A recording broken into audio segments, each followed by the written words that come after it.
டேய், என்னைக்கும் கேட்டுக்கோ, ஆணவம் ஆணவத்துக்கு என்னைக்குமே மகுடம் கிடையாது. ஆணவம் என்னைக்குமே நிலைக்காது. ஆணவம் என்னைக்குமே உலகத்துல ஆட்சி செய்யாது. ஆணவத்துக்கு என்னைக்குமே ஒரு அழிவு உண்டு உண்டு உண்டு அப்படின்ட்டு காட்டினவர் தான் நம்ம தலைவர். யாரு? விஜய் சேதுபதி. என்ன அடிச்சாரா? அடி சூப்பர். எப்படி இந்த இதை புரிஞ்சுக்கடா. என்னைக்குமே நினைச்சுக்கோ, உலகத்துல பிறக்கும் வழங்கும் இருக்கும் எல்லாருமே வேணும். இந்த நீ பெருசு நான் பெருசுன்னு நினைக்கிறவன் அட்ரஸ் இல்லாம போயிடுவான்.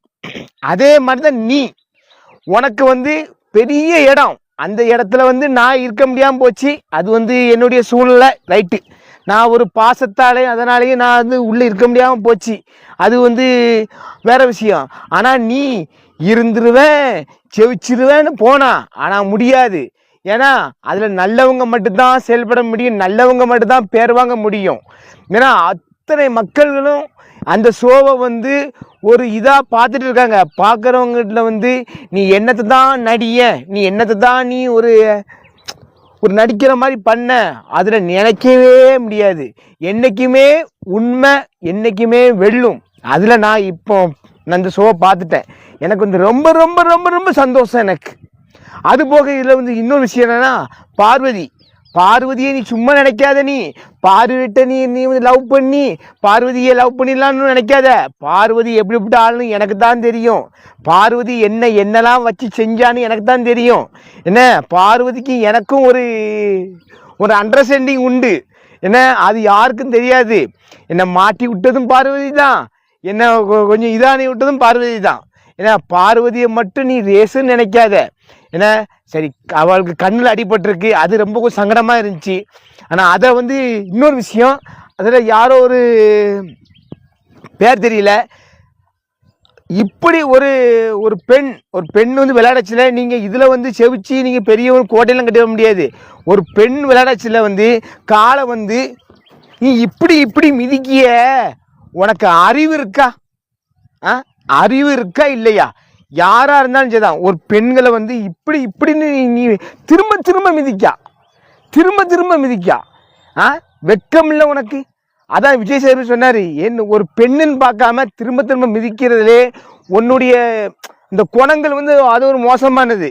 ஏன்னா அதுக்காக நான் தப்பு சொல்ல மாட்டேன். சில பெண்களும் இருக்காங்க, எல்லாரும் கிடையாது, 100ல் 1-2 பேர் இருக்காங்க. அது எங்கள் ஊர்லேயே இருக்காங்க. எங்கள் ஊர்லேயே சில பெண்கள் இருக்காங்க. ஏன்னா நான் இப்போ நீ கேள்விப்பட்டிருப்பீங்க, நான் ஒரு வாயை சத்தம் மூடுவேன், வாங்குவேன். ஆனால் பெண்கள்கிட்ட மட்டும் நான் அந்த சோழியே பெண்களை அடிக்கிறது வாங்க செய்ய மாட்டேன். இதில் ஒரு விஷயம் சொல்லணும். ஏன்னா என் கூடயே பழகி, எங்கள் வீட்டுக்கு அடுத்த வீடு தான், கேள்விப்பட்டிருப்பீங்க, நியூஸ்லாம் கேள்விப்பட்டிருப்பீங்க. ஏன்னா எங்கள் அடுத்த வீடு தான். அவள் பேரை சொல்லியிருக்கே எனக்கு வெக்கமாக இருக்குது. எங்கள் அடுத்த வீடு தான். அவள் என்ன பண்ணுறா, என்கிட்டயே பழகி, என்கிட்ட நாங்கள் அவள் ஃபேமிலி நல்லா பழகிருக்கோம், வாங்கியிருக்கோம், நல்லா இருக்கும். என்னை பற்றி அவளுக்கு தெரியும், அவளை பற்றி என்ன தெரியும். அவள் என் நல்லா பேசினா. என் பையனை அநாரிகமான முறையில் அவன் தண்ணியை போட்டு என் 2 பையன்லையும் அநாரிகமாக ஏசியிருக்கான். ஏன்னா அது இந்த பள்ளிவாசல் கிட்ட தான் நடந்திருக்கு. அந்த சேவப்பா இருக்காது, எங்கள் பள்ளிவாசல் அடுத்தப்ப அலுவலு அது என்னது தர்கா இருக்குது, எங்கள் குளத்தூரில் சேவப்பா இருக்காரு. அவர் பார்த்துட்டு தான் இருப்பார். அது நாய நீதி அவர் பார்த்து தான் இருப்பார். நாயம் என்றைக்குமே சாகாது. என் பையன்ட்டு நீ விளாண்டியா இல்லை என் பையன் ஓண்ட விளாண்டானான்ட்டு அந்த சேவப்பாவுக்கு தெரியும், மேலே இருக்கிற ஆண்டவனுக்கு தெரியும், நான் கும்பிட்ற தெய்வத்துக்கும் தெரியும். ஏன்னா இதை நான் எதுக்கு சொல்கிறேன்னா, சில பெண்களும் இருக்காங்க, அதுக்கு சொல்கிறேன் நான். இல்லைன்னா நான் இந்த இந்த இந்த இந்த பிக்பாஸ் மேட்டரில் இந்த சில சில்லறையெல்லாம் நான் உள்ளே எடுக்க மாட்டேன். இதெல்லாம் ஒரு தூசி, ஒரு அழுக்கு.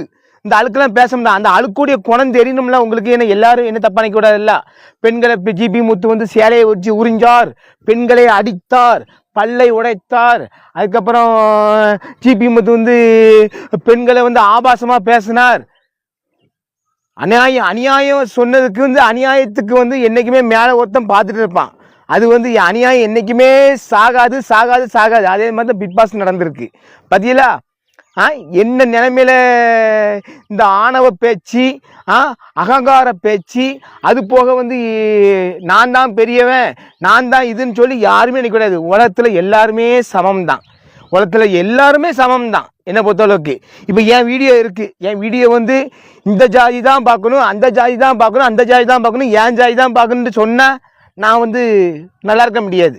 எல்லா ஜாதியும் பார்க்கணும், எல்லாரும் ஒன்று தான். எல்லாரும் பார்த்தா தான் என் வீடியோ எனக்கு ஓடும். என்ன, நான் வந்து வீடியோ சொல்ல, நான் வந்து முன்னாடியே அப்படி தான். எனக்கு இப்போல்லாம் யூடியூப்பு அது இதெல்லாம் வந்திருக்கு. முன்னாடி டிக்டாக் இருந்துச்சுலே பாருங்கள், என் வீடியோ எல்லாம் அதில் டிக்டாக்லாம் எனக்கு 5 பைசா வருமானம் கிடையாது. அது உங்களுக்குன்னு தெரியும். என்ன, அதே மாதிரி இந்த பெண்களும் இருக்காங்க. அந்த பெண்களும் வந்து சேலை தானே சொல்கிற பெண்களும் இருக்காங்க. எனக்கு ரொம்ப கூசுது. எனக்கு அவ வந்து என்னை பேச்சு முத்து கைப்பிடிச்சு இழுத்தான், என் சேலையை உறிஞ்சான் கைப்பிடிச்சு இழுத்தான்னு சொல்றது, அவ சொல்றது எனக்கு வெக்கமா இருக்கு. ஏன்னா அவ கூட நான் அக்கா தங்கச்சி போல பழகிருக்கேன், அண்ணன் தங்கச்சி போல இருக்கோம். நாங்கள் அப்படி ஒண்ணுக்குள்ள ஒன்னா அமுதா அவளை பேர சொல்லக்கூடாது. அவளை நான் அவ்வளோக்குள்ள நான் வந்து புருஷன் சண்டை போட்ட கூட நேராக பையனை போய் இங்கே வா அமுதா, இங்கே வா, இப்படி புருஷன் சின்ன பிள்ளைகிட்ட பேசியிருக்கான், அது தப்பா ரைட்டா? தப்பு தான். இந்த அவளும் சொன்னா, உன் பிள்ளை இது வரைக்கும் ஆச்சு, நான் காலேஜுக்கு போகுது வாங்குது, நான் எதாட்டும் பேசியிருப்பேனா? எதாட்டும் உன் பிள்ளை நடந்து போச்சுல, நான் பிள்ளை கேலி பண்ணியிருப்பேனா, வாங்கியிருப்பேனா? அதுவும் நம்ம பிள்ளை, ரைட்டு. நான் அப்படிதான் நினைச்சேன். ஆனால் இந்த கேடு கட்டவன் எல்லாரும், இந்த எங்கள் ஊரில் சில கேடு கட்டவன் கேட்டுக்கிட்டவனுவோ, அந்த கேடு கட்டவனு சேர்ந்துக்கிட்டு என்னை மறுபடியும் துன்பத்திலேயே கொண்டு வரானுவோ. நீ என்னத்தையும் கொண்டு வா, நான் கும்பிட்ற அந்த உச்சிமாளியம்மனும் பற்றையம்மனும் என்னை கைவிட மாட்டா. அதே கோயில் தான். அந்த கோயிலில் நீ வந்து அநாரிகமாக கோயிலுங்கிற வேலையை ஆரம்பித்து எவ்வளோ துட்டுகளை திங்கணும் தெரியுமா? எவ்வளோ இதுகளை திங்கணும் தெரியுமா? நான் எல்லாத்தையும் பேசினேன். அந்த பிட் பாஸும் பேசின வந்தேன், தர்பூசணியும் பேசின வந்தேன், என் கதையும் பேசின வந்தேன், எல்லா கதையும் நான் பேச தான் வந்திருக்கேன்.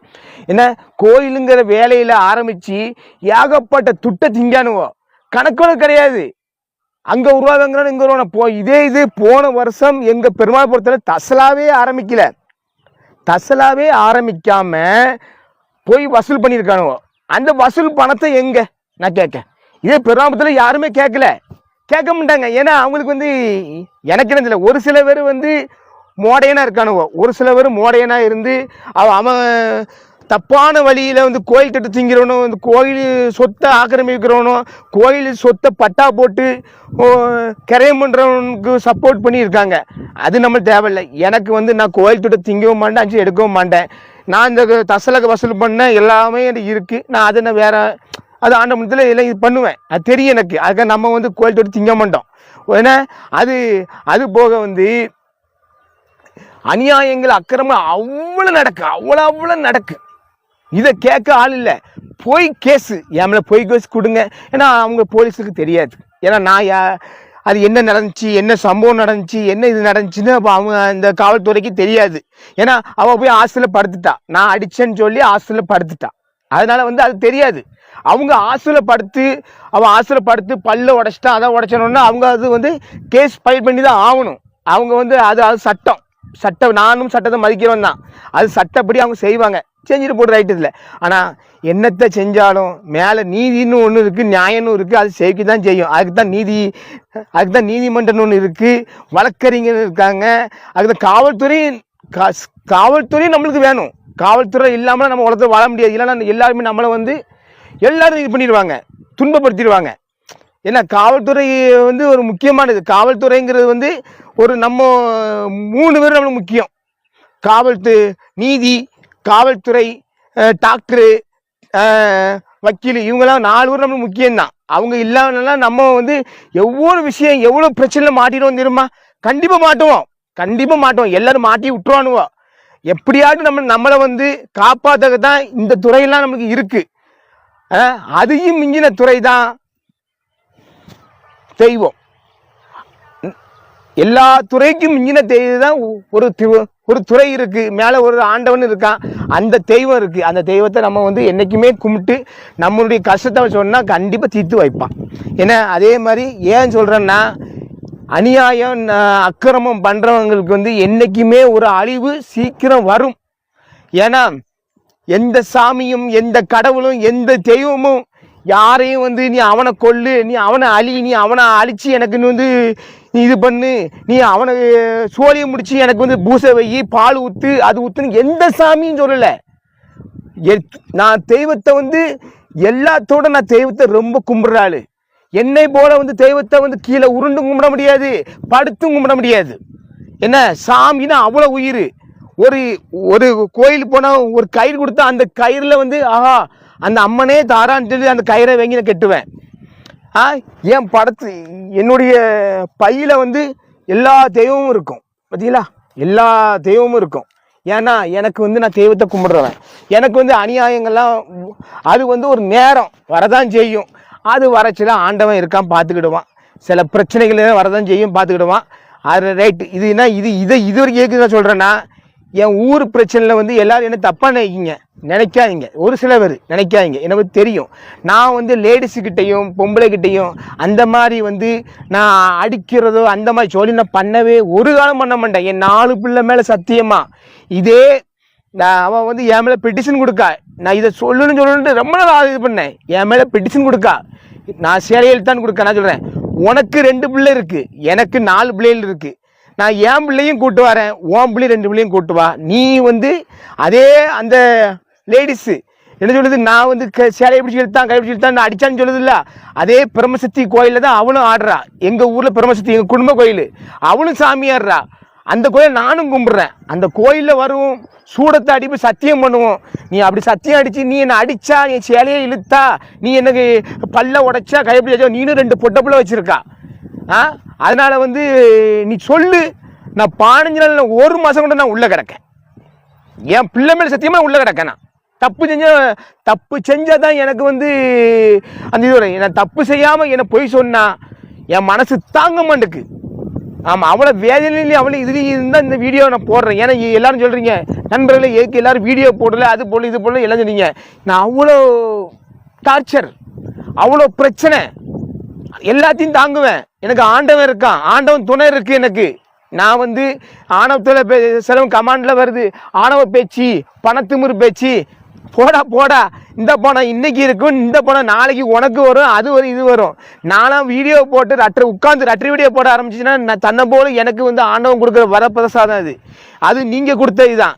எனக்கு எல்லாரும் நீங்கள் வந்து என் வீடியோவை பார்த்து வாங்கி எனக்கு நீங்கள் கொடுத்த ஆதரவில் தான் நான் இவ்வளோ முன்னேறி இருக்கேன். இல்லைன்னாச்சுன்னா நான் அன்னைக்கே செத்து, நான் அன்னைக்கே மணலுமா நான் போயிருப்பேன். யார் சப்போர்ட்டு? நீங்கள் சப்போர்ட். நல்ல மழை வருது பார்த்தீங்களா, மழை வந்து ஒரு நல்லது. ஏன்னா நான் மழை நான் சொல்லுவேன், ஆண்டவன் பகவான் எனக்கு வந்து நீ நல்லா இருக்குன்னு சொல்லி எனக்கு ஆசீர்வதிக்காது. அதேமாதிரி நினச்சிடுங்க. ஏன்னா ஆணவம் என்றைக்குமே நினைக்காது, நீதி என்றைக்குமே தோக்காது, பொய் என்றைக்குமே நினைக்காது, பொய் என்றைக்குமே உண்மை வெளியே வந்தே ஆகும். மழை வந்துட்டு இதுக்கப்புறம் நான் அடுத்த வீடியோவில் இந்த வீடியோ போடுறேன் பாருங்கள். ஓகே, தர்பூசணி உன்னை 2ஆக உடைக்கப்பட்ட தருணம் மிக மிக மிக சந்தோஷம். ஏனென்றால் நீ எத்தனை மக்களை பேசியிருக்கா, நீ எத்தனை பேரை நீ அவ்வளோ இதாக பேசியிருக்கா, நீ பொய்யான விஷயம் பேசியிருக்கா. அதனால் உன்னை பிளக்கப்பட்டது எனக்கு ஒரு சந்தோஷம். நியாய நீதியை கமாண்டில் சொல்லுங்கள், ஏசவும் செய்யுங்க, பேசவும் செய்யுங்க. பகவான் ஆண்டவன் இருக்கான்னு எல்லாரும் ஐயா பார்த்துக்கிடுவார்.